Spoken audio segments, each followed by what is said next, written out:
but many of you do already use modules or something like modules in your professional development progression. So we're going to hear from two different SPDIGs as well as a National Technical Assistance Center. And so the first SPDIG we're going to hear from is Michigan, and they're going to talk about their learning progression that they've created and how modules fit within that and some things that they've learned about that.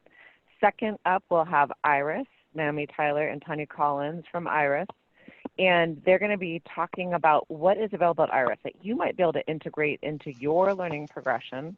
They're going to talk a little bit about some innovations that they now have from the IRIS Center that you might not know about, and hopefully remind you of some great resources that they have available to you as a SPDIG. And then finally, we'll have the Illinois team talk about how they have determined that their modules are high quality. They have a rubric that they've used to judge their the different elements of the modules, what they expect to see for a module that's going to be effective in changing adult behavior, hopefully, which is why we do professional development. They're going to talk a little bit about that. So first up is Melissa Nantes from Michigan, and she's their professional learning coordinator. And of course, Michigan's SPDIG is called My Blissy. And she coordinates over 600 professional learning sessions in Michigan each year. She supports the development and refinement of the project's scope and sequence and associated content. And she has her PhD in school psychology from the University of Cincinnati. So Melissa, I will hand it over to you. Thanks, Jennifer. Hi, everybody. I'm just excited to be here, and I'm excited about the learning I'm going to get from hearing what everyone else is working on, but also excited about the opportunity to share a little bit about what we've been doing in Michigan and talk a little bit about our journey. There we go. So for those who might not know, Michigan's Integrated Behavior and Learning Support Initiative has been around for quite a while, and we provide intensive technical assistance for direct district partners who apply to work with us to install and use an integrated behavior and reading MTSS framework.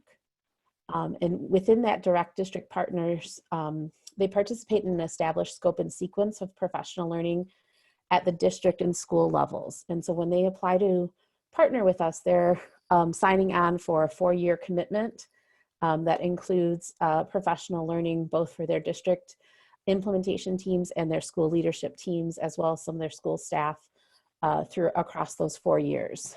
And so what we've been doing over the past 5 or 6 years is trying to figure out this online learning part to our professional learning. And so when we started our journey, it was a lot like having parallel highways. We had created almost 100 online modules. Some were longer than others. A majority of them were designed to deepen background knowledge in the topics that were related to our scope and sequence, kind of running parallel to our scope and sequence, but not required for school or district teams to complete. The ones that were required for people to participate in were specific around building trainer capacity for individuals to provide the in-person professional learning. But our initial start on our journey was a lot like these parallel highways where we didn't have a whole lot of intersection, but we did have some good things happening for people who were accessing them. Our online modules are housed through a couple different organizations within the state of Michigan that support educators. And so we were finding that not only did we have partners who were accessing our online modules, but a lot of educators across the state were taking advantage of those because they were tied to continuing education clock hours that were required in our state. So we were seeing a lot of people accessing and participating in the modules, but it would, like I said, it was kind of a parallel highway. And so a couple of the lessons we learned around this were one, that the quantity might not be the best option for online modules. I think we all got very excited and came up with lots of ideas about how to do these. But we needed to kind of slow down our track a little bit and make sure that we were getting continued professional learning for our staff in order to strengthen our skills in developing the online modules, to do what Jennifer referenced at the beginning of making sure that these were actually impacting and changing adult behavior in a positive way in order to improve outcomes for students.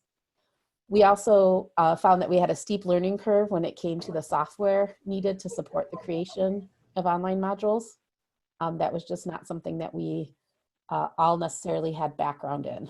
That was a bit of a learning curve for us. Since then, we've shifted our partnership with who is hosting our online modules.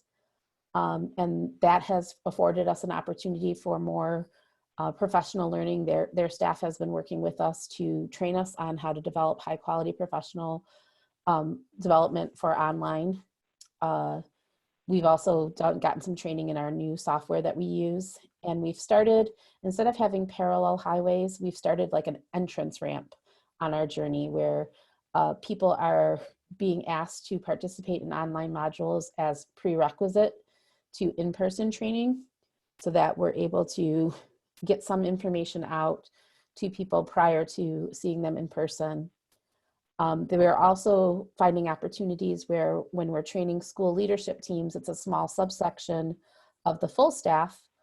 It gives us an opportunity to leverage online modules to help those school leadership teams take their learning and message in a consistent way back to their full staff without feeling added pressure to present on something they just learned themselves. They're able to access the online modules to support that. So we've gone from parallel highways to an entrance ramp kind of approach where people are, our online modules are much more connected to the in-person professional learning. In fact, this summer we did a full day summit around positive behavior supports and had a prerequisite of schools or participants completing the overview of school-wide PBIS module. And so that was released in early June, and we had our event on July 30th, and 89 of the 98 people who participated in that in-person event had actually completed the online module prior to coming in, which we were very happy with. About 91% of our participants had completed that prior to attending, which gave us a confidence that we had a common minimal level of background knowledge around positive behavior supports in order to then use that as a springboard to have the in-person professional development take them deeper, which was a great opportunity to see how well would people make the time and space to participate in an online module prior to coming to an in-person module. We're also very fortunate to be working with a group in Michigan called EduPaths, who support online learning for educators, and they house our online modules, but also give us a wealth of data, including what's on the screen now, our engagement data, in terms of how often are people completing the courses. And so this is a cumulative month to month since we started posting courses last May, and we see a steady incline in different topics that people are interested in, depending on the time of the year, as well as the specific topics, whether it's related to reading or behavior. But we're seeing consistently each one of our courses is a few more people are accessing each month, and not necessarily just related to our requirements for in-person training. So some of the additional learning that we've figured out right now had to do with making sure we are carving out time that would allow us to have high quality professional learning modules. We're seeing more and more the value of the closer alignment between our online modules and what we're asking people to do in person, which has been really helpful. And one of the things that we didn't anticipate, but that is starting to come up is with our partners, they identify coaches at the school level that provide coaching as a supplement to the in-person professional learning to help enact what they're learning in training back in the schools. And our coaches are starting to leverage the online modules as part of their own individual professional learning plans to build up their skill set to support the work we're asking them to do. So that's starting to not only get the new coaches up to speed, but when there's turnover, it's one way that people are able to get professional learning that coaches might need that they missed in the scope and sequence, in order for them to really fulfill that role as a coach.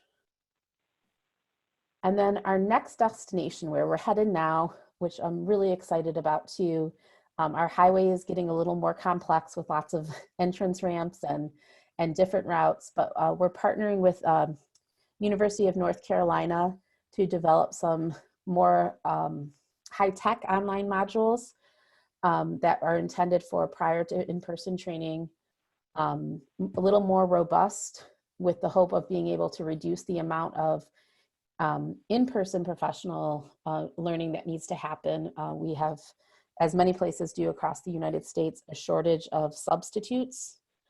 So getting teachers out of the building to come to trainings, professional learnings has been difficult.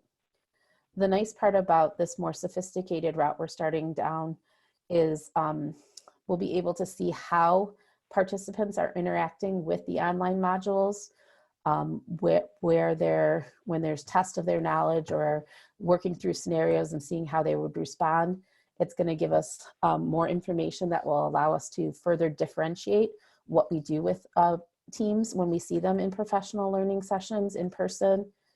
And we hope it'll give us more time and space for practice and feedback during in-person professional learning, if we're able to lighten the load when it comes to some of the information sharing that they'll be able to do through the online modules. So we're excited about the potential that exists with all of this. And that's just kind of the big picture overview of where we're at. I don't know if anyone has any questions or would like me to provide more information. Melissa, that was appreciated. And Melissa, I think you just got muted. But if anyone has questions for Melissa, if you could add them to the chat pod, that would be fantastic. And then I know Melissa was planning on staying on so she can respond to you via the chat pod as well. But that was such a nice, I loved learning about your learning over time and what you've been able to do via the modules and what you're hoping to do. And I think it probably gives people ideas about how to support their coaches, how to deal with the existing situation of not enough personnel, including substitutes. So you brought up some good challenges as well as some good opportunities. I appreciate that, Melissa. And next up, we have Naomi Tyler and Tanya Collins from the Iris Center. Some of you participated in a lunchtime conversation with them about how we can integrate Iris modules into SPDIG work. They work tirelessly to support universities and thinking about how to use the IRIS modules and other resources to ensure that people are prepared to use evidence-based practices. They have great modules related to IEPs to support the use of good practices around IEPs, meetings and creation of IEPs and implementation of IEPs in schools. So they have both personal prep and in-service resources. We're going to hear a little bit more about those today. And so Naomi Tyler is the director of Iris Center, and they are at Vanderbilt University's Peabody College in Nashville. Tanya Collins is Iris Center's technical assistance coordinator. So I will turn it over to Naomi and Tyler. Sorry, Naomi and Tanya.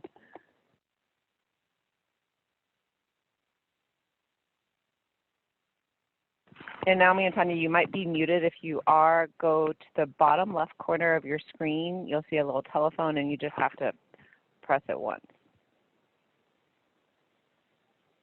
Thank you for the technical assistance. Yeah, no problem. I can hear you now. Great.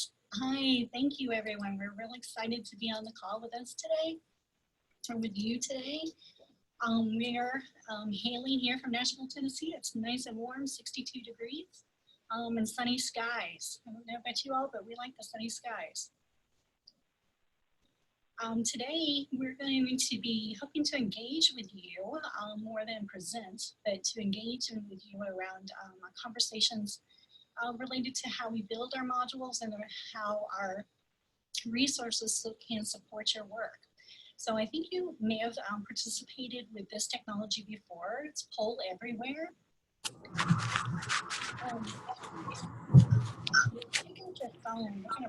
And Tanya, Naomi, you're a bit muted, and then there seems to be some interesting noise associated with it. I don't know if it's coming from you or elsewhere.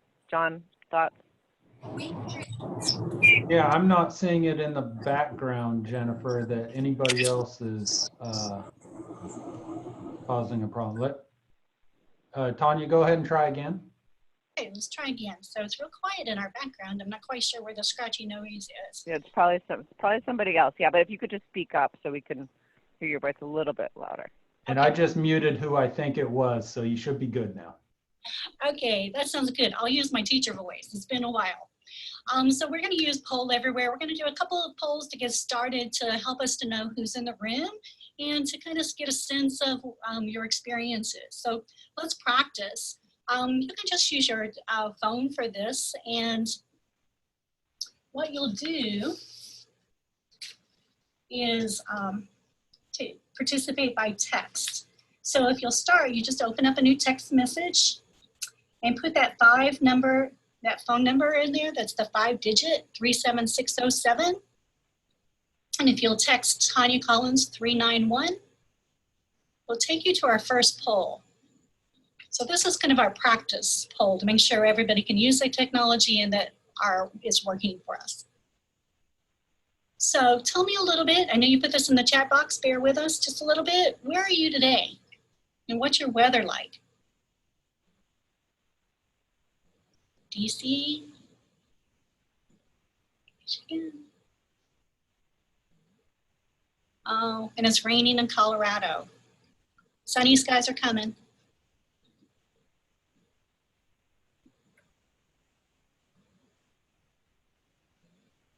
$55, yes, in Arizona. That is cold for you all.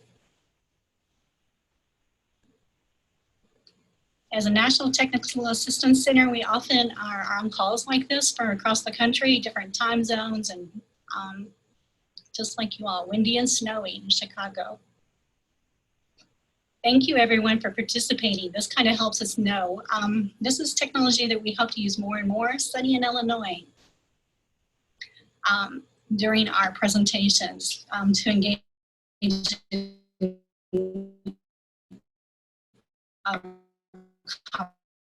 conversation. And we'd like to know a little bit about your experiences with IRIS. This kind of helps us know how much time to spend on each section of the learning today. What's your experiences with IRIS? Have you used IRIS before in your own learning or others' learning? Have you recommended IRIS? Maybe you've heard of IRIS, but you've never really used the resources. I love this graph, how it changes as people put their data in.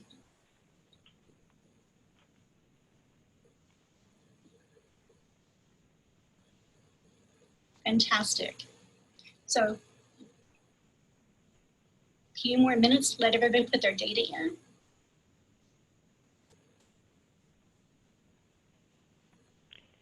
Fantastic. So 44% of the people on this call have recommended IRIS in some shape, way, or form. 26% have used that data in their own learning. But there's 26% of us that have maybe heard of IRIS, but not necessarily used IRIS before. Maybe it's new for you. Fantastic. This is kind of what we see across the board. Lots of new users are still out there, even though we think we did about everybody.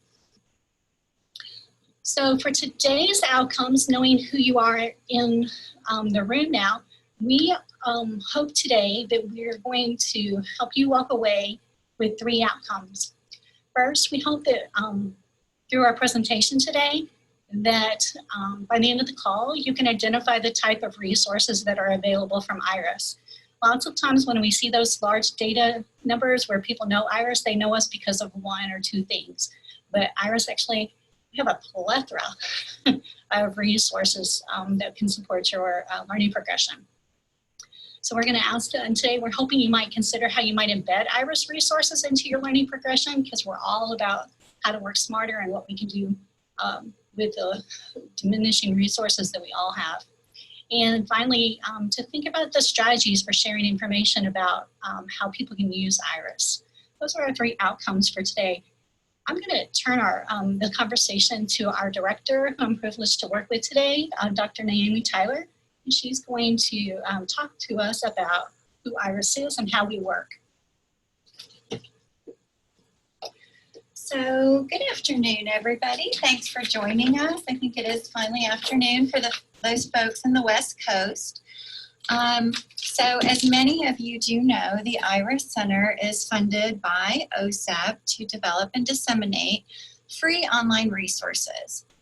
So those resources, open educational resources, are about working with all students, especially struggling learners and those with disabilities.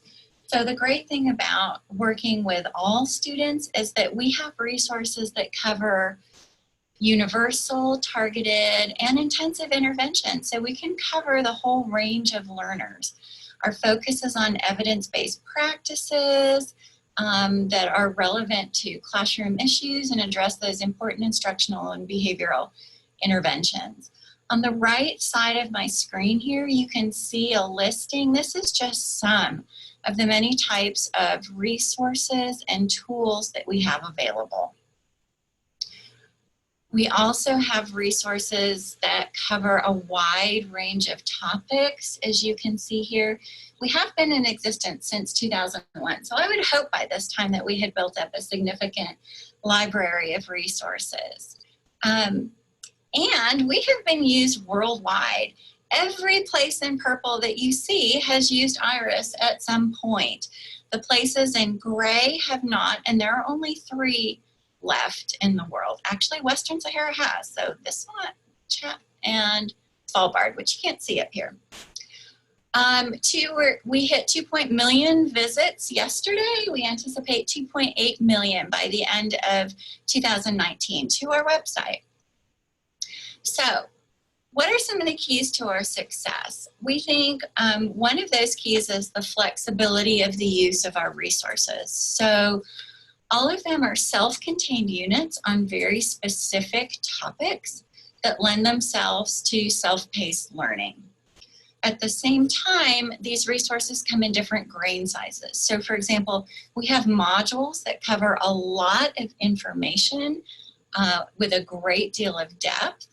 But we also have on the other end of sort of that grain size spectrum, our fundamental skill sheets, which are focused on very small, discrete teacher behaviors.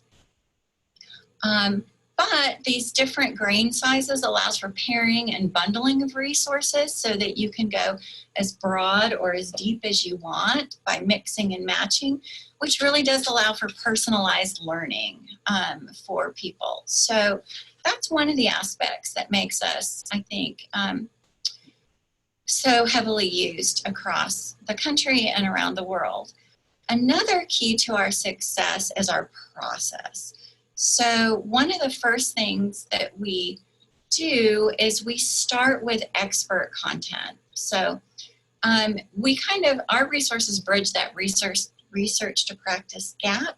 We focus on knowledge translation, but we always start with that content coming from an expert in the field, whether it's the researchers who developed the collaborative strategic reading learning strategy, or the folks from the National Center on Intensive Interventions on our modules on data-based individualization. We really have been fortunate to work with the top folks in the field. And then our next step is taking that and the knowledge translation instructional design component. So we then take that information and build it into an instructional resource that includes all of those key components of evidence-based professional learning, activating prior knowledge, scaffolding content. We break the information down in a variety of ways into these nuggets of information, text, graphics, tables, expert interviews, that by the time you finish the module, all those nuggets of information have combined to provide you with a wealth of knowledge. And then we provide application opportunities whenever possible throughout that process.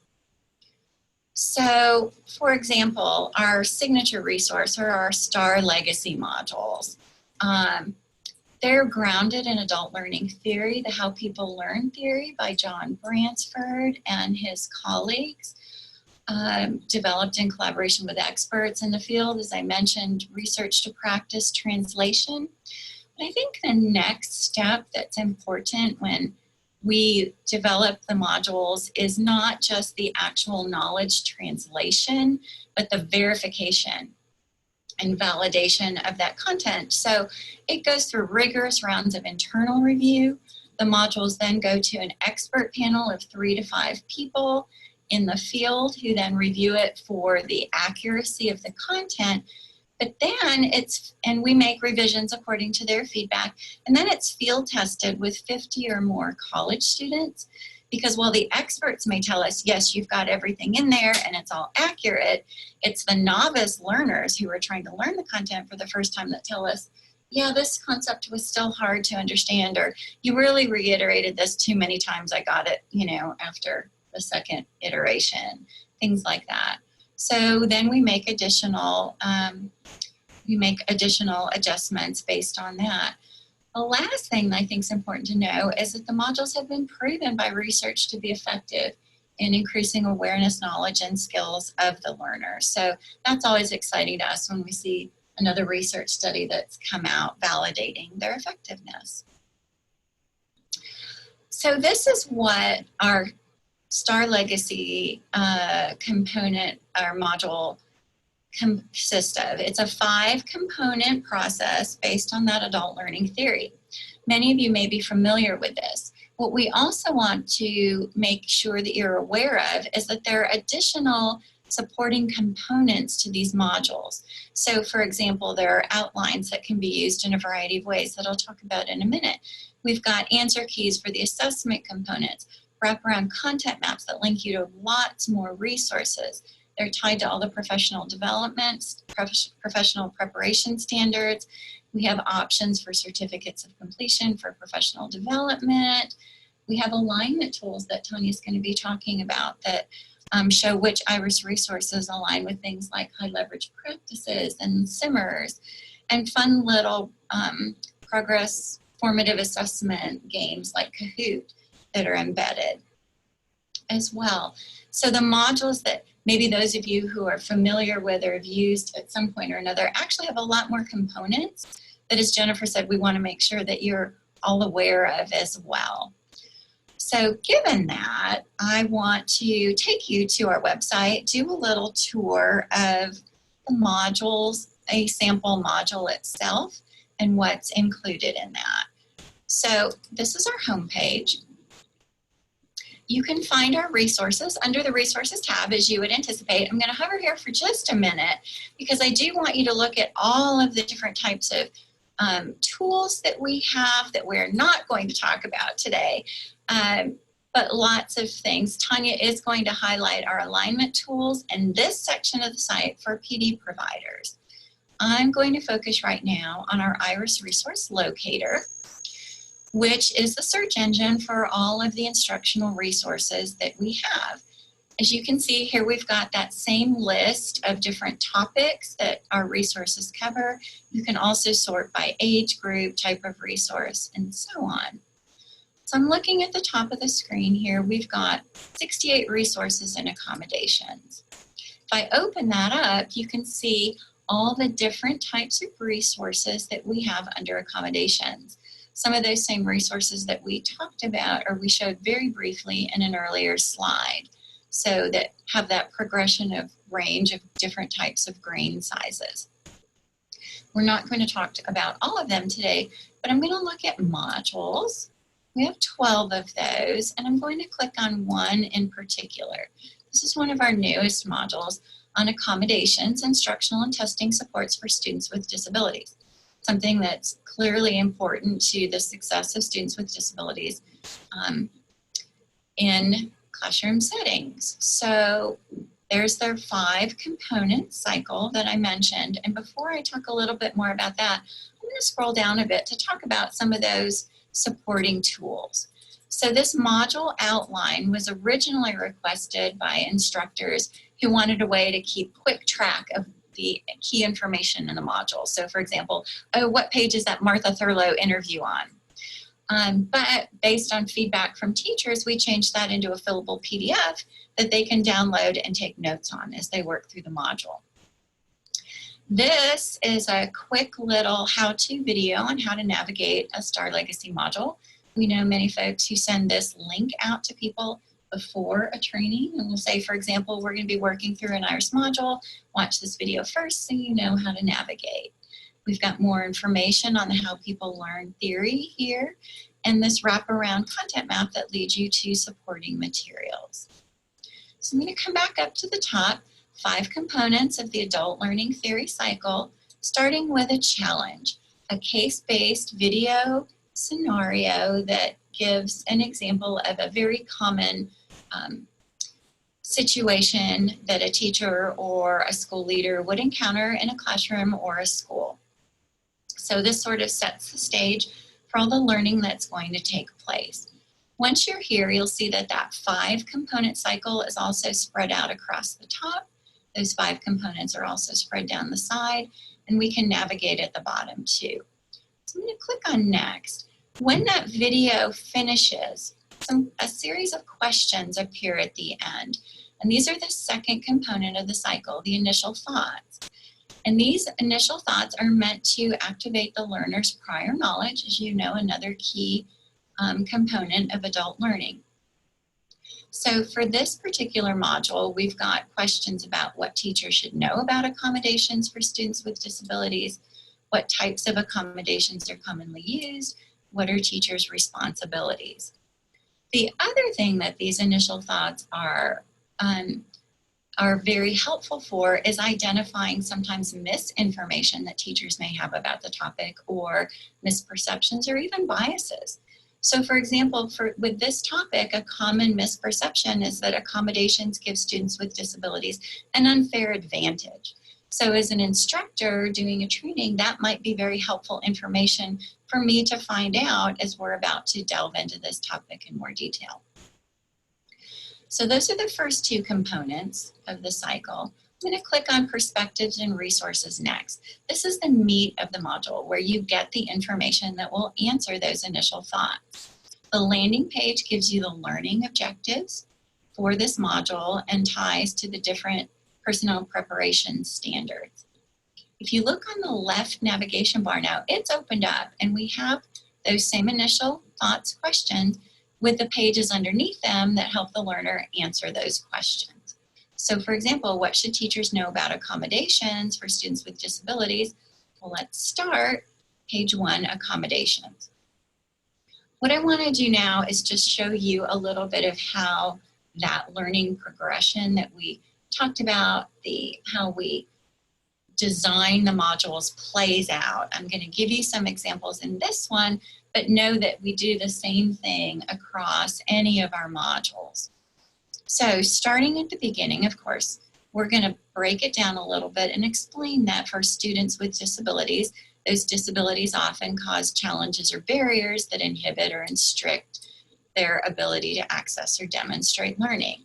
So an accommodation then is an adaptation or change to the environment or practice that helps them sort of work around that challenge or barrier.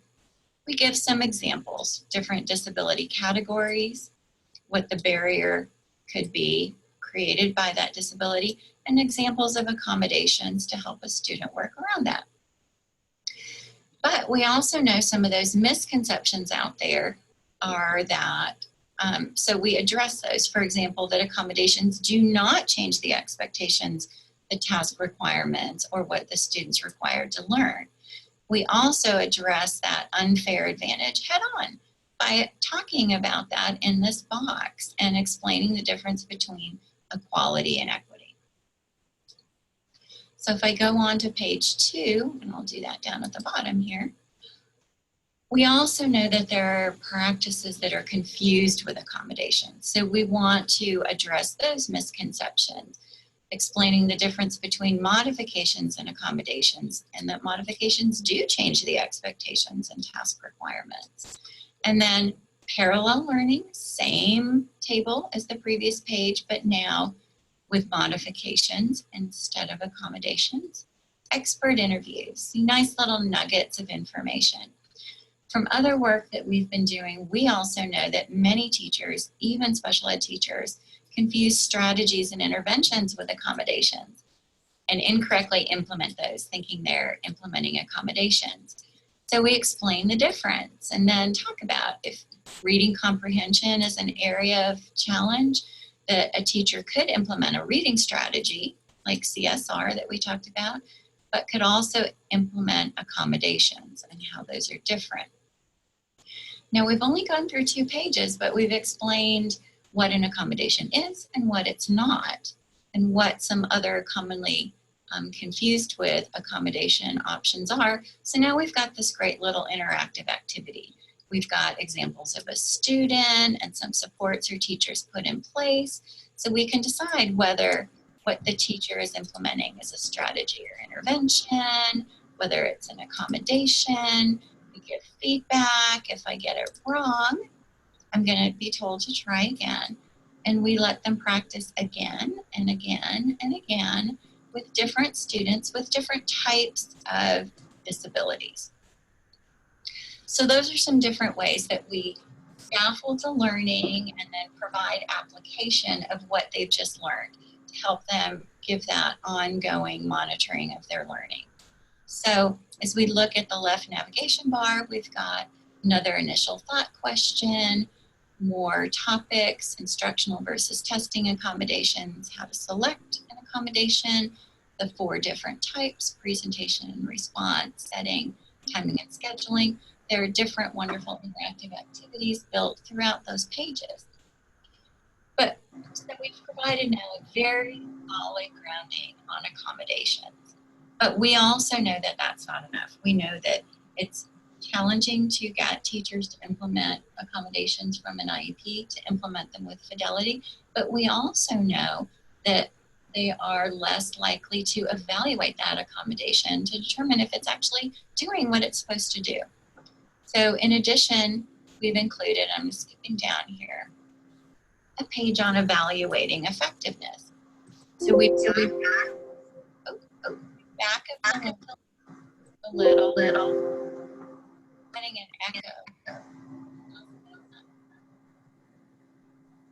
All right. So we talk about. John, are you able to mute? Sorry. Jennifer. Just did.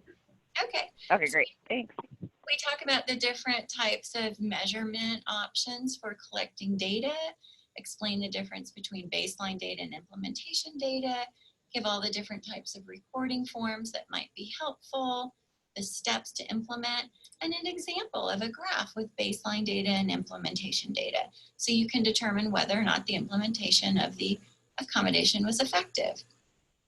We're going to scaffold it a little more, returning to a student who is in the challenge, the steps that were taken, looking at the data collected, how that graphs out, making a decision, and then finally scaffolding it yet again. We've got another student, Roberto. We're looking at the duration of his on-task behavior. So we figure out the average of his baseline data, implementation data. We can graph his data. If I graph it wrong, it tells me to try again. And then once we've got all the data graphed, we can determine whether or not this accommodation was effective. So just a little explanation, example of the different ways that we scaffold across, the pages of the modules. This is the completion of the module content in the perspectives and resources pages.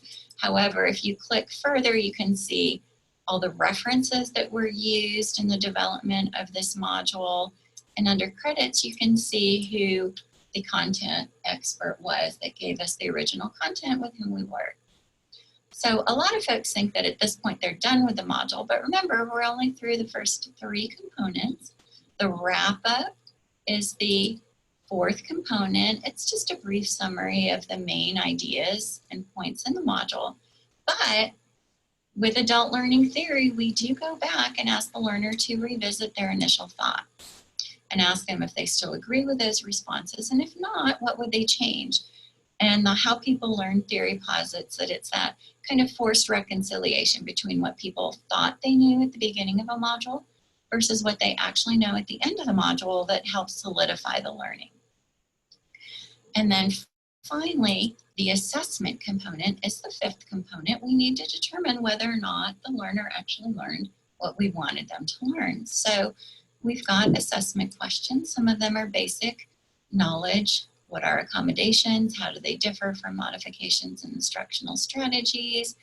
We go further into analysis, looking at a video of a young man using some of his assistive technology accommodations, to actual scenarios with students, information that they would need to identify barriers, make recommendations for accommodations, and then look, we're assessing their ability to evaluate an accommodation where they have to calculate information, graph it, and then determine whether or not it was effective. So that's sort of the layout of an IRIS module, which as we learned when we talked about modules at the SPDIG luncheon a few months ago, that the conceptualization of what is a module is very different. So we wanted to be sure that folks understood what an IRIS module is, how it works, but also the supporting resources. So once you're finished with the module, there is one more page that is very creatively internally called the done page, because you're done after this point, but it just reminds you to give us feedback, earn your professional development certificate if you want it, links to a few key resources, but then as I showed earlier, one of those supporting materials is a wraparound content map. So you can dig a little deeper using some case studies, other related modules, listen to more in-depth interviews with some of our experts like Martha Thurlow, Ryan Kettler, and then actually practice more with some of the activities that we've got, really digging down deeper, practicing very, very specific types of accommodations.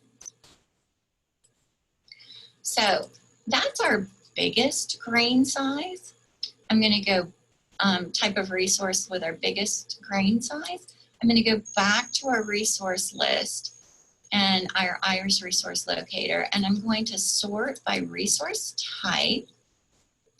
Again, if you're not aware of all these different types of resources that we have, we really recommend you go back and look. And I'm going to now click on one of our smallest grain size types of resources, our fundamental skill sheets. These are almost a year old. We have not been developing these for very long, but these are focused on very specific, explicit teacher behaviors that can make a very large impact on classroom environment, instructional and behavioral success.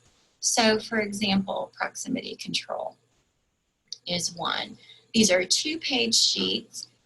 They're mirrored after the STAR sheets in our case study units. The STAR stands for strategies and resources. And they focus on, so the definition is under what is it? Highlights of key research findings about what do we know about this skill and practice, very specific procedures, tips for implementation, things to keep in mind. And then we've got implementation example videos. We've got elementary, oops, I said 2 pages, this one's 3. We've got elementary and secondary examples. Each video has an example and a non-example. And the non-examples are not like way out, completely whacked out fidelity examples. They're just slight little shifts in the way that the teacher has missed a step or done something slightly different that affects the fidelity of the implementation. They're not necessarily always bad, but it definitely changes what the teacher's doing. So these are great for coaching, for school leaders who are going into classrooms and having to do observations as a great tool to hand out to a teacher and say, I'd like you to, well, you know, hand out, send them the link so they can see the videos, you know, something that they can go and look at to improve their practice. Okay, so I am going to go back to our presentation now after our little IRIS web tour. And we're going to go back to our poll everywhere. And we've got a question for you now. What big ideas or questions are you taking away from this brief overview of IRIS resources? I'm going to wait for a minute. You get your phones out.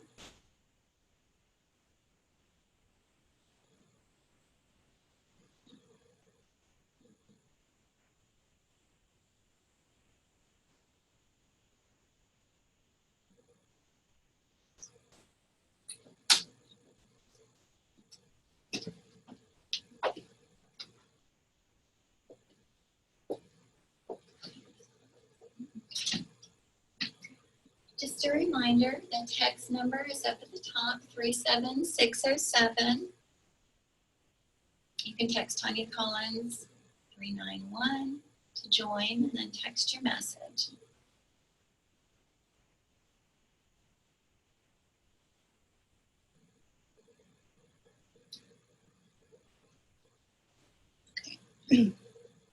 So if you saw Naomi and I in our office down here in the basement of Vanderbilt University, right, we're playing little musical chairs so that you can be sure to hear a voice okay through the microphone.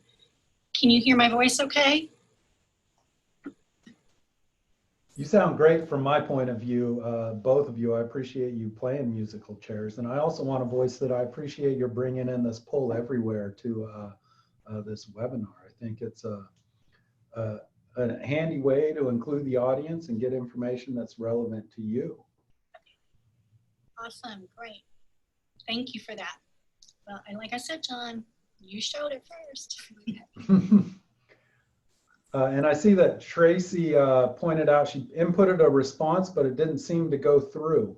Oh, no. Okay. So, And Amy Lance saying the same, and Mike as well. You know, technology, I told Naomi, it's not if something is going to go wrong with this technology today, it's when it goes wrong, what are we going to do? So what are we going to do if you just type your response into the chat? We have 2 different computers set up, so Naomi can monitor that. And we'll just skip through this part of it. Well, Melissa Nantis pointed out that her response was a better understanding of what's available and ideas of how to link to what we are doing in Michigan. Awesome.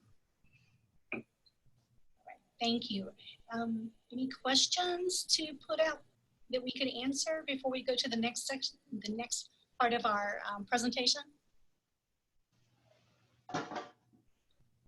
Okay, so I'm going to spend this section of our time talking about how others are integrating IRIS resources.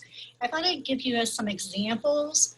I know I did some of this conversation at this meeting, but I wanted to go just a little bit deeper with 3 different examples. So I'm going to start with the Texas Education Agency. Is there anybody from Texas on the call today? The focus of our work with the Texas Education Agency has been to work with their Department of Special Education. They work with 20 regional education service centers who are responsible for creating and developing PD offerings. Those ESCs, I think, are very much what I've experienced in my career before coming to IRIS, where a group of people are at a regional service center or whatever entity you call it in your state, but you're designing content and you may or may not have content experts in that field in that service center, but you're trying to push out PD. So Texas wanted to have a conversation with us about how they could leverage more of our resources to create, like down here, packages of learning around a topic that interfaces with their existing resources. So what could they do to integrate more and do less building in the fact that, like all of us, they have diminishing resources. Resources of time, resources of money, and resources of people. So what we've been doing with them is just a number of conversations around the resources that we have. We did a couple of webinars with them around top tips for PD providers, or showing PD provider resources. That includes those top tips for PD providers. We talked about sample professional development activity collections. We talked about wraparound content maps. And we talked about a lot about the SIMMER resource alignment tools. I'll show you those just a little bit more, but those are these tools that we look at to ensure that our resources are matching what states and nationally is required. We also talked about answer keys and assessment keys. Those assessment keys and answer keys are really important when providing PD and you want to do the follow-up afterwards. Those assessment keys and answer keys are not readily available. You have to contact us in order to get them, but they are available to both college faculty and to professional development providers. As I said, we work with 3 different alignment tools. We have HLPs, the innovation configuration with Cedar Center, and then the work that I think you're most familiar with is maybe the Simmer resource tool. I want to show you how to access those tools. I'm not going to go back to the website just because sometimes it gets clunky to go in and out of a PowerPoint. But if you go back where Naomi showed you at the resource page, and you see at the top, it will have a tab. It says resources, and we'll say PD options. Well, under the resource option tab, you can click over and find PD providers. And over here, I don't have a circle on it, but you'll see the Iris alignment tool as well. When you click those, you'll be able to download to see all those things that I just showed you on the previous page.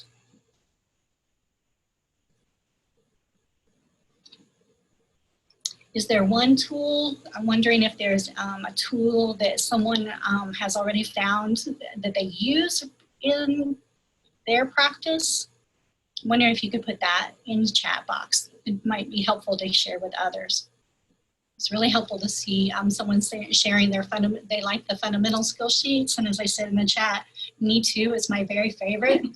And I see Naomi's laughing in the background because I say that at every presentation. So I hope we see some more of those very soon. The next entity I'd like to share with you a little bit about is the Greater Louisville Education Cooperative. I'm very excited to be working with this group. They came to us last spring. This is one of 9 special ed cooperatives in the state of Kentucky. This specific cooperative supports one district who has a corrective action plan. I know I've asked this before, sometimes in face-to-face trainings, but my hypothesis, if that's the word, is that many of you work with districts or schools that are on corrective action plans, and lots of times it's specifically working with the reason they're on a corrective action plan is because of the low performance of the students with disabilities. So one of the targets that this cooperative wanted to do was to create a hybrid training, more like a flipped classroom. Very much what Mike Blissi was describing today. I was really excited to hear that too, where they were using the online learning as a prerequisite to an in-person training, targeting all those teachers with special education background. So what they did was to assign our high quality module, IEP module, to all of that, to all of those staff. And then they gave them the summer to complete it. How many teachers? I just typing this in. Okay. 1,500. It just left me. Over 1,500 teachers we supported through technical assistance who were working through that module. Now, the interesting thing, you can access all of our modules. They're open access, right? So you can go to the website just as Naomi described and access them through that way. They also, for most, I don't know if I'd say most, for many of our modules, they also come with a PD certificate. This module, all of our new modules have that availability. Greater Louisville Cooperative wanted their teachers to take the module to earn a PD certificate and pass that with an 80% rate. So they were collecting data to see if they could change adult practice, maybe adult knowledge is better here, increase adult knowledge to better support students, right? So they did that through, again, our PD certificates for teachers. How many people are familiar with our PD certificates? Wondering if you could put that in the chat.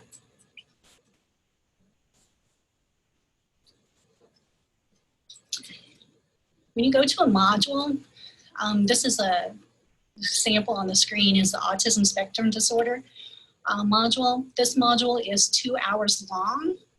You see that up here. That's an estimate. What we do is we have people do them and checks and then collect that data to find a mean for that. When they add that to their cards, that PD certificate to their cards, and then once they begin, you take a pretest. That pretest assesses their knowledge prior to the learning. No score is needed. We simply are looking to assess their learning. Then after they go through the learning, there's a post-test. The post-test can be scored. It's optional for the user to determine if they want to add the score at the bottom of the page. They have three opportunities to take it. So if I take the test the first time and I didn't like my score, I could take it again up to 3 times. Once they print the certificate, though, it closes out that module for them. So as I stated, the cooperative wanted each teacher to earn 80% on that PD certificate. That PD certificate was then their entry ticket into the face-to-face learning. Each certificate includes the educator's name, the module title, the objectives of the module, the assigned hours, and again, that option for the pre and post test score. So I just want to make it really clear, we don't necessarily say it has to be passed with 80%. That was the district's or the cooperative's request by their users. Like all of our resources have been developed over time and mostly at the request of our consumers, right? So this request for PD certificates was because people were like, I'm doing these modules and I wonder if I could get professional development credit for them.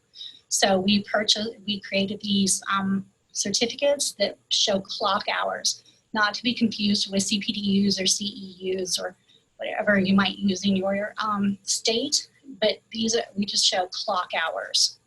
And then what we're doing specifically very targeted this year is working with states to be a professional development provider, professional development provider for each state department. Sorry, that came out a little clunky. But as you can see, in 2016, we had 272 certificates. We charged at that time a very nominal fee, like $25 to $45 for the module, and that was basically to process the software. But look what happened last year. Last year, we were able to offer our modules free. So no one has to pay for them anymore, even that nominal fee at the moment, right? In January of last year, we had 13 certificates. In just 2 weeks, when we offered them free, we went up to over 2,000 certificates were downloaded. Selected. I'm trying to think of it. We played with that word. We don't purchase them. They were selected, people working through them. Throughout this year, look at this number. We are so excited. We've been able to provide access to learning for over 42,000 certificates people have earned. Now, one other thing, that number might not necessarily be in time because they have 3 months, 90 days to complete a module. So if I download one today, I have 3 months to do it. We're still working on how we're going to continue to make that available, to make these free. That's been a challenge and a hope and a drive for us this year, but that's our goal. Alamance Burlington, this is the last district I want to tell you a little bit about. I first told you about a state, then I told you a little bit about a cooperative, and now I'd like to tell you about a district. This is a large district in North Carolina. Is anybody in the room from North Carolina? We're working with the Department of Federal Programs here, and they are again working with schools that are identified on a TSI list. They have enrolled 22 schools in our school and district platform. That's 841 educators that they're going to assign modules to that specifically target the results, the goals that they're trying to change with the TSI category. So in the school and district platform, districts can assign an IRIS module. And for this district there was the Special Ed Cooperative, they did that on their own time. This district is choosing to use substitute money, or monies for substitutes to pay for substitutes, so that teachers can complete them in their PLC meetings during the school day. Their goal is to organize and track their school district's ongoing PD and to be able to have the kind of data that, it just as Lucy was showing, how many people participated in this learning and what level of knowledge was gained from that. I know in the days when I first started my career, we used to track, oh, did we do a training? Now we're tracking how did that training impact student learning? How did it increase teacher knowledge? So this is the kind of data that we're hoping that our PD certificates and our school and district platform support our users. This is an example of the school and district platform dashboard. It allows, as I said, you to assign modules, track their progress, and most importantly, again, just to download data for accountability purposes. Right now, Elements is probably our largest user, and this is, again, something that has been created in the last 4 years, so pretty new. Our goal eventually is to work with entities like these districts, that I just talked about, cooperatives, in creating a scope and sequence of our learning. So this is just a quick example of one that we created for elementary teachers. We had a district who was talking about mentoring and introduction and what they could do with IRIS modules per year. So in year 1, here's the modules that they would ask their new teachers to create. In year 2, we would go a little bit deeper. In year 3, a little bit deeper. But then we also put in case studies and fundamental skill sheets that they could use in coaching sessions or in small group conversations, networking meetings. But our goal is that we are showing people how to use our resources as a bundled package and not just as isolated events. So I'm wondering, if you take it just a minute, does that resonate with you? And maybe I'm not feeling so confident about Poll Everywhere right this minute. You can pop your answers into the chat box.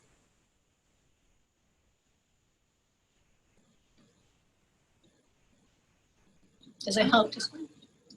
We did. Yeah, absolutely. Induction. More and more. Great. We're hoping that you see these resources as something that will add to the things that you're doing and support them and support you.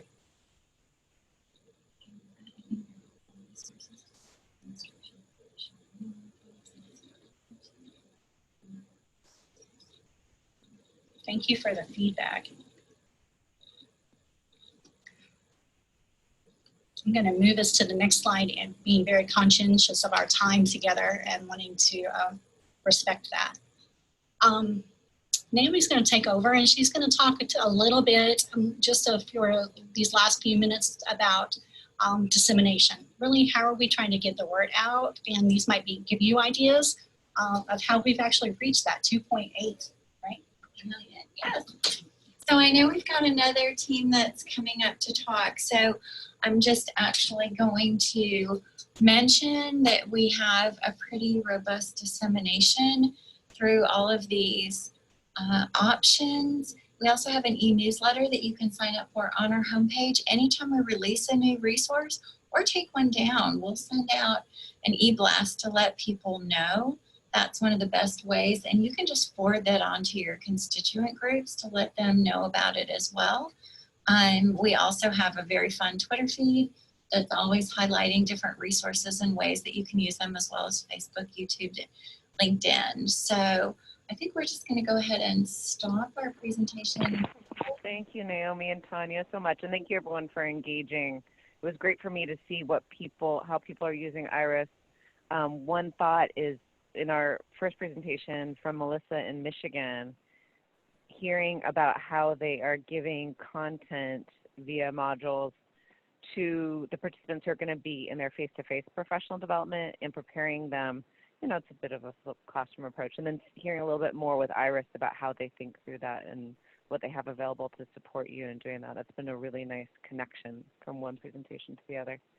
And so if you, Tanya and Naomi, if you wouldn't mind if you could stop sharing your screen so we can lit Illinois. Thank you so much. Lit Illinois up there. And then I am going to tell you a little bit about our speakers from Illinois. So we have Melissa Hanisch, Lori Hensoldt, and Brett Nelson, and they are all from the Illinois SPDIG. Melissa is the statewide director of the Illinois MTSS network, and she provides leadership in implementing the Illinois SPDIG. Lori is an educator, instructional designer, and in-school improvement coach, and she works as a professional learning coordinator for the Illinois MTSS network. And Brett Nelson is the project director of the Illinois SPDIG. And so I will turn it over to you all to talk about how you ensure quality in your modules. Thank you. Hey, Melissa, do you mind if I jump in real quick? Absolutely, that'd be great. Thanks, Brett. Yeah, this is Brett Nelson. Thank you, everyone. And I just want to chime in really quick that I'm very excited that Melissa and Lori were asked to present today because coming onto the SPDIG last year and seeing not only the work you're going to see today in terms of the rubric, but the associated modules and all the resources they've developed over the course of the SPDIG is truly impressive. So I'm glad they're able to showcase their work and kind of show what they have done throughout the work of this, or just a piece of what they've done throughout this SPDIG. But I think this is a good reflection of the high quality work they've done over the past 5 years. So Melissa, with that being said, please take it away. All right, thank you so much, Brett. We're really happy to have this opportunity to share with you an online module development rubric that we have been using, as well as a design checklist. My name is Melissa Hanisch, and with me is Lori Hensoldt. We are so fortunate. We have worked with the Illinois SPDIG for nearly 15 years. In that time, we have certainly learned a lot, and we are continually learning and improving. And at our time today, we're going to hope we can share some of our experiences with online modules, and we hope to learn from all of you a little bit more about your experiences with online learning. So for our time together, the objectives that we have outlined is, one, to kind of support your understanding of the context that led up to the development of these tools and build awareness of a continuum of professional learning that we provide, and then also give you an opportunity to explore the online module design checklist and the online module development rubric that we have been using. And then in closing, if you want to think in advance, we're going to ask you to think about how you might use some of the information that you've learned about today within your own SPDIG. So those are objectives. And start off with this question, how have we evolved to this point? We spent over a decade almost exclusively providing face-to-face professional learning. It was with our most recent SPDIG funding, which was about 4 years ago, that the Illinois State Board of Education set a vision for translating face-to-face in-person learning sessions to online modules. And the rationale for that was increasing efficiency, accessibility, and flexibility. And then to complete that translation process from face-to-face to online, we established a partnership with another Illinois Technical Assistance Organization to develop those online module conversions. So Lori then created the checklist and rubric that we're going to be sharing with you. The purpose to really provide clarity on the characteristics of high quality online professional learning. And the tools also served as evaluation measures for us. We did midpoint and final checks during the development phases. Lori and I both did those reviews of the online modules. We established generator reliability and provided comprehensive feedback through the development of the modules. So it's important to explain that the online modules are within a continuum of professional learning support. So with that blue box on teaching and learning, opportunities. That's language that we use that's synonymous with trainings.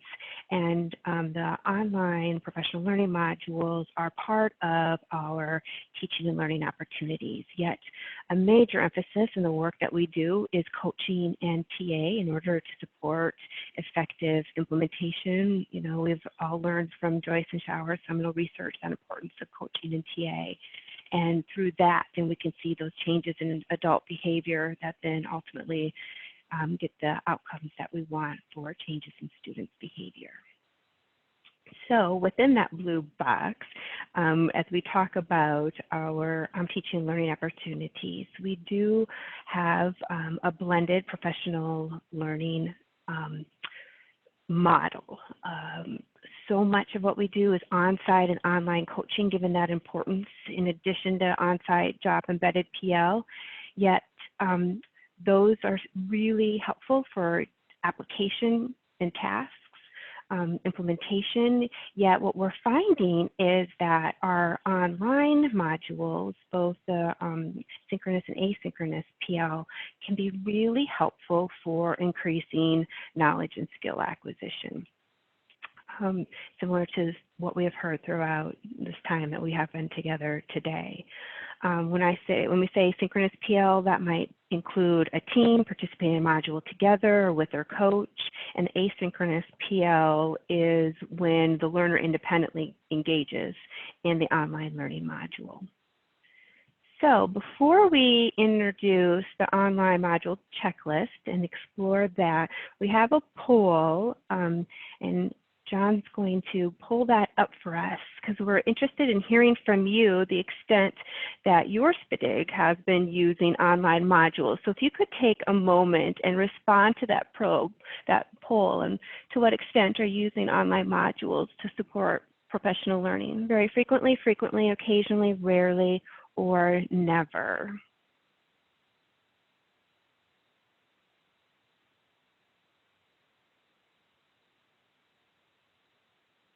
I'll give people a few more moments to answer.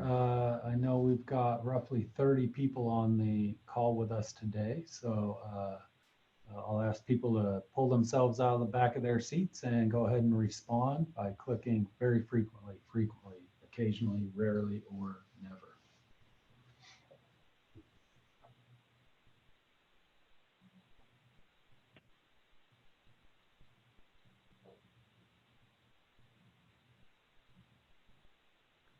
I see a few more answers or responses trickling in. I want to thank all of you who are responding. And I'll go ahead and end the poll now and share the results. Oh, this is very good. So almost the majority, about half of participants are using them frequently. It's 12% rarely. So it seems that a lot of SPDIGs are engaging frequently in online professional learning. So this is wonderful. So Lori and I will likely get to learn from you as well. So now Lori's going to share the purpose of the online module design checklist.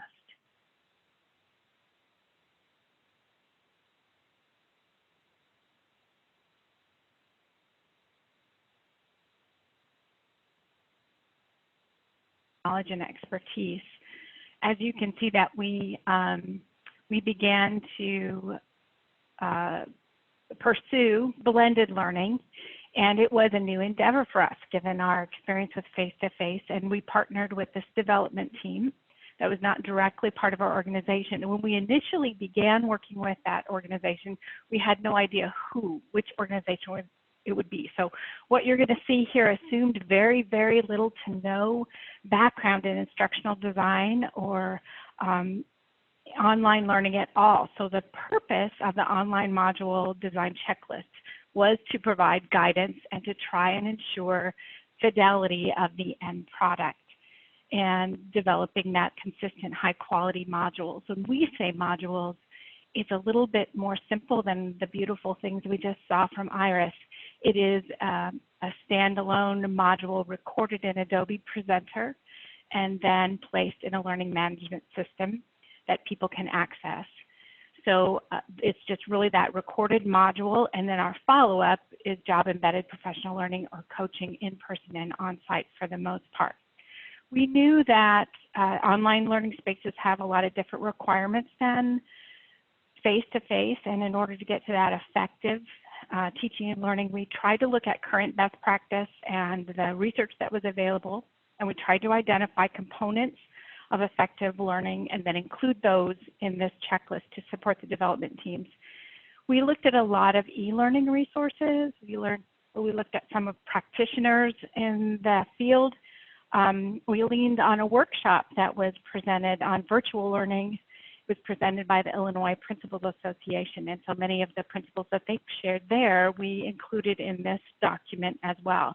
We tried to include features of adult learning and instructional design principles, and the intent was for developers and reviewers to use this checklist in conjunction with the online module rubric. So you'll see that the two are linked back and forth. So one has a little bit different purpose than the other. The checklist itself includes these categories, and they address the logistics and the design that we felt was specific to online learning. And you should be seeing a hyperlink in the chat box right now where you can download and open a PDF of the checklist. And as Tanya said earlier, sometimes anything that can go wrong in technology may go wrong. So please let us know. We'll try to do our best to let you actually open that up. As you do that, I'm going to provide a little overview of the checklist, and then you can have an opportunity to take a deeper look for yourself. As you look at the very first category, pacing, and you can actually see some of that category on the slide, you'll notice that the pacing and number of slides is really, really different than what we would consider best practice if we were in person. So that was a big change for us. We also found that engaging learners more frequently was important, and even more frequent than the 8 to 10 minutes that is suggested on our checklist became for more effective online learning. And you're going to experience a little bit of that as we walk through what we're sharing today. We also found that after developing a few modules, we were much better off sticking with those mini modules mentioned there, the 20 to 30 minute long, rather than the longer time frames in order to keep people engaged. Just breaking it, chunking it out helped. So that was another of the many lessons that we learned. So hopefully everyone has been able to get that open. Can you just give me a, I don't know, John, can I see a thumbs up or anything? Or can you see a thumbs working. Up? Yep, people have accessed it and they're saying it's helpful. Beautiful, thank you very much. So take a minute to look at the checklist and think about what strengths you might see. And as you're ready, would you use the chat box or your microphone, if you wish, to share what your thoughts are? What strengths might you see within this checklist? And again, we're learning from all of you, so thank you in advance for your responses.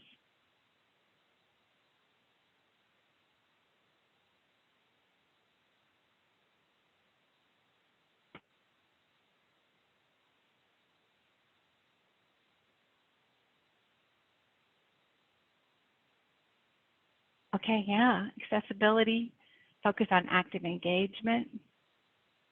Wonderful, thank you for the feedback, Melissa, on it working.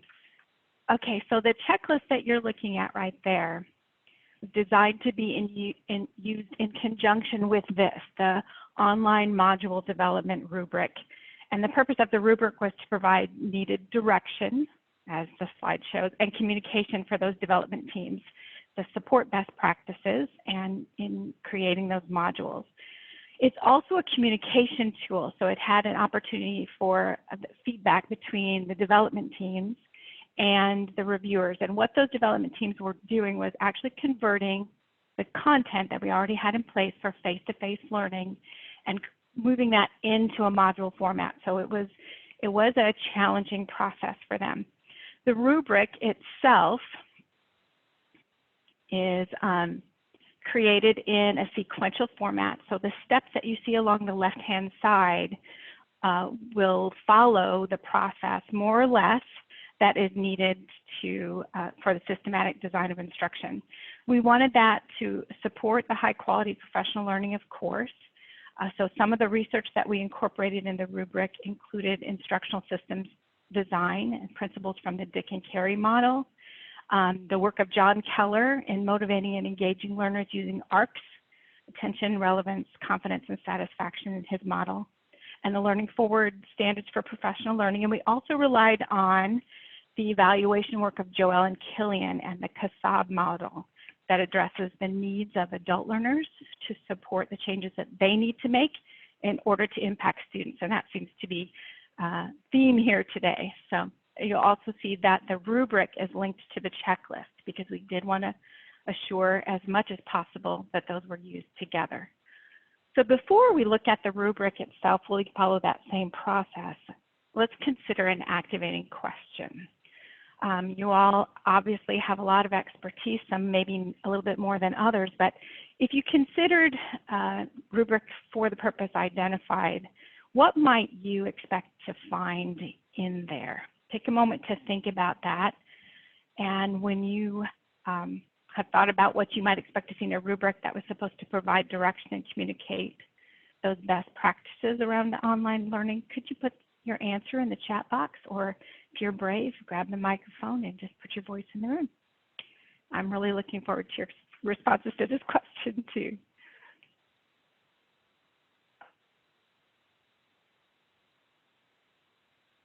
Regular text, yes, great. Thank you for other comments too. I'm going to scoot right along and let you get that link. So you should see the hyperlink in the chat box to the rubric as well. And I'll just keep talking because I know we're running short on time. So there's categories, 3 categories that had a various amount of items to each category. The analysis and preparation, online PD design, logistics, application, and evaluation. There's 23 items in all. And then there was a rating scale, not present, partial, or strong for each one of those items. And that was evaluated at midpoint and again at the final check. So there was that opportunity for feedback from the review team, and then revisions could be made to that final module, or to the module before it was finalized. So that seemed to work quite well for us. So I'm just going to keep right on moving. I was going to take a minute, but since you all have opportunity to open that out, let me just look at section 1. We had analysis and preparation, had first of all that alignment piece with existing materials. So was it aligning with what we already had in place? Did it have an instructional goal that was feasible given an online learning environment? Were there objectives that supported that goal? The next 3 items had to do with that CASAB, the knowledge, skills, and dispositions that the adult learners would need in order to make those changes. And then item 7 was formative and summative assessment. The summative assessment was in a pre-post that was placed in the series in this synopsis module. So for each series of shorter modules, there was one overview that the pre-assessment was embedded into and taken before they went through those modules, and then there was a post-assessment at the end. Within the modules, there was also some level of formative assessment just for the learners to get a feel for how well they were doing. You know, are they really catching it? Is it? And then also giving them some opportunities to reflect and apply it to what they already knew to have in place. So I think I was going to ask you your first impressions, but I think I will just skip right over. And if everybody has that open, why don't you take a look at section 2 and see what connections you might be able to make with the content in section 2. Section 2 was the online PD. I have to go back and look at my note here. Yes, online PD design logistics section. And as you're making some of those connections, if you just use the chat box to share those out, that would be wonderful. We probably won't take the whole 2 minutes.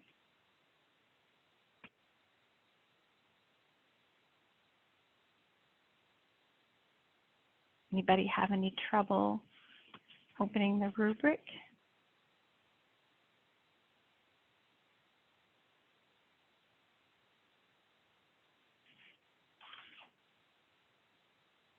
I had a firewall problem myself, but you know, not I think the federal government is especially challenging for opening links, so hopefully everyone else was able to access it. Oh, yeah, I've seen it before, so I'm okay. But hopefully everyone else accesses it.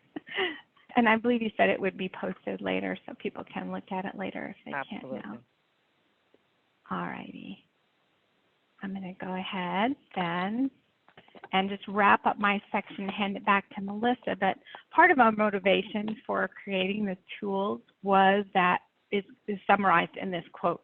We wanted something more than just beautiful looking modules, although they were beautiful. I'll have to admit the team did a great job with all of those, but we wanted them to be effective in facilitating that professional learning that leads to the changes that adult learners need to make in order to impact student outcomes. So we wanted to make sure that the design of the module actually worked as well as we could.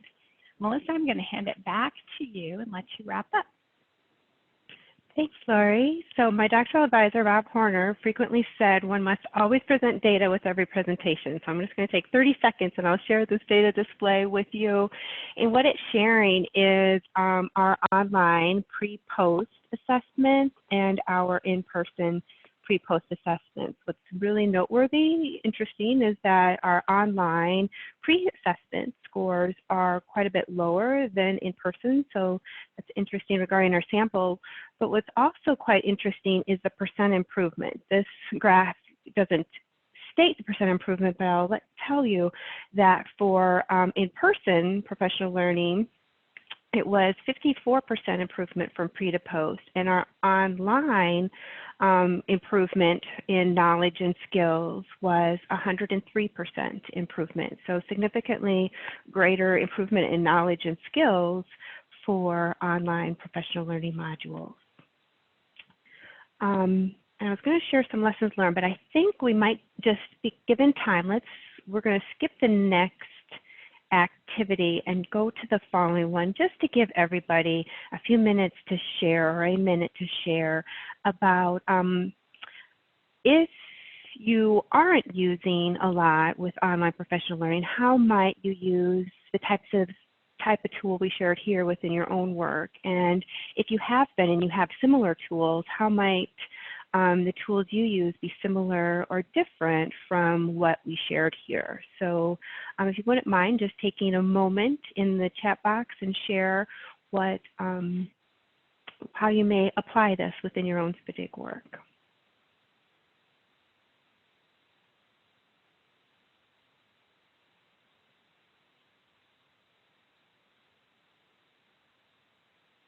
And I saw that Tanya put in there, or asked, said she liked the graph. It was one about the sample size, and I do not have that committed to memory, yet I could send that off to you. That was for our entire year of professional learning in the last SPDIG reporting period. So I'll share that. I can send that off to you, Tanya. And Melissa, she really likes the tool.